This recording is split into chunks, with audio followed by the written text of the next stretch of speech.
এমপিওভুক্ত শিক্ষা প্রতিষ্ঠানের শিক্ষক কর্মচারীদের আগস্ট মাসের বিল আগামী ৩ দিনের মধ্যে সাবমিট করার জন্য প্রতিষ্ঠান প্রধানদের নির্দেশ দিয়েছে মাধ্যমিক ও উচ্চশিক্ষা অধিদপ্তর।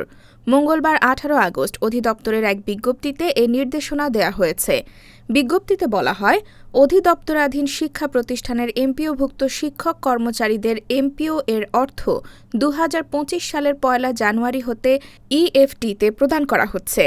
প্রতিষ্ঠান প্রধান তার প্রতিষ্ঠানের এমপিও সংক্রান্ত কাজের জন্য ব্যবহৃত আইডি এবং পাসওয়ার্ডের মাধ্যমে ইএমআইএস সিস্টেমের এমপিও ইএফটি মডিউলে লগ ইন করে বিল সাবমিট করেন।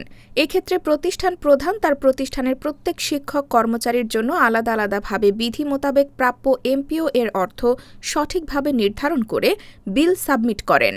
প্রতিষ্ঠান প্রধান কর্তৃক দাখিলকৃত তথ্য অনুসারে এমপিও এর অর্থ ইএফটিতে শিক্ষক কর্মচারীদের স্ব ব্যাংক হিসাব নম্বরে প্রেরণ করা হয়।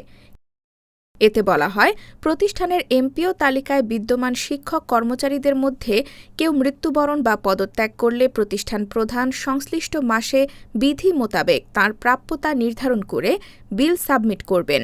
এছাড়া সাময়িক বরখাস্ত, অনুমোদনহীন অনুপস্থিতি বা অন্য কোনো কারণে বিধি মোতাবেক কোনো শিক্ষক কর্মচারীর আংশিক বা সম্পূর্ণ বেতন কর্তন বা বন্ধ করার প্রয়োজন হলে প্রতিষ্ঠান প্রধান বিল সাবমিট অপশনে তা উল্লেখ করবেন। শিক্ষক কর্মচারীর এমপিও এর অর্থ ইএফটিতে প্রেরণের ক্ষেত্রে প্রতিষ্ঠান প্রধানের দাখিলকৃত তথ্যই চূড়ান্ত হিসেবে বিবেচিত হবে। ভুল তথ্যের কারণে কোনো শিক্ষক কর্মচারীর এমপিও এর অর্থ ইএফটিতে প্রেরিত না হলে বা অতিরিক্ত অর্থ প্রেরিত হলে তার দায়ভার প্রতিষ্ঠান প্রধানের ওপর বর্তাবে।